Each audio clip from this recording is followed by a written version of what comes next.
It's the hard-working farmer who ought to have the first share of the crops. I know a little bit about farming because I grew up in Roby.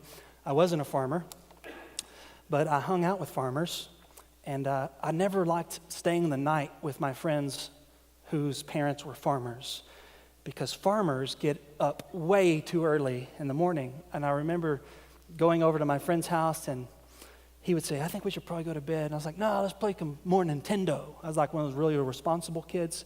Let's play more Nintendo. And we'd play Nintendo up to 3 o'clock in the morning. And then his dad, Jeff, would come in there. Time to get up, boys, 5 a.m. I mean, maybe even 4. 4 was still on the clock, 4:59, 5 a.m. Get up, boys. And I was like, man, Mr. Jeff, we stayed up until like 2 a.m. Can't we sleep a little longer? And he would say, I'll never forget it. It's burned into my memory. Around here, it doesn't matter what time you go to bed. You got to get up at the same time.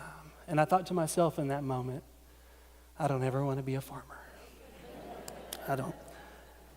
But that aside, if you think about farming, if you've done any farming, you know this.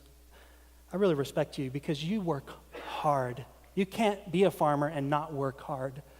And the hard work you do goes unnoticed. People don't see it.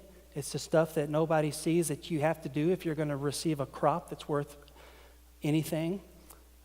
Maybe you get a check from the government if your crop fails, but that's not enough to sustain you. You have to work hard doing things that nobody sees and nobody will appreciate if you're going to receive a share of the crops. And that's what Paul's communicating. The Christian life is hard work. It's not that you pray a prayer and all of a sudden your life gets better and you just have all the energy in the world to do whatever you need to do. That's not true. Becoming a Christian entails suffering. It entails labor. You need discipline. You need focus. And you need diligence. Work hard. Is it easy to be a Christian? Not necessarily. Jesus says, my yoke is easy and my burden is light, but that is only true insofar as you're being strengthened by the grace that is yours in Christ Jesus.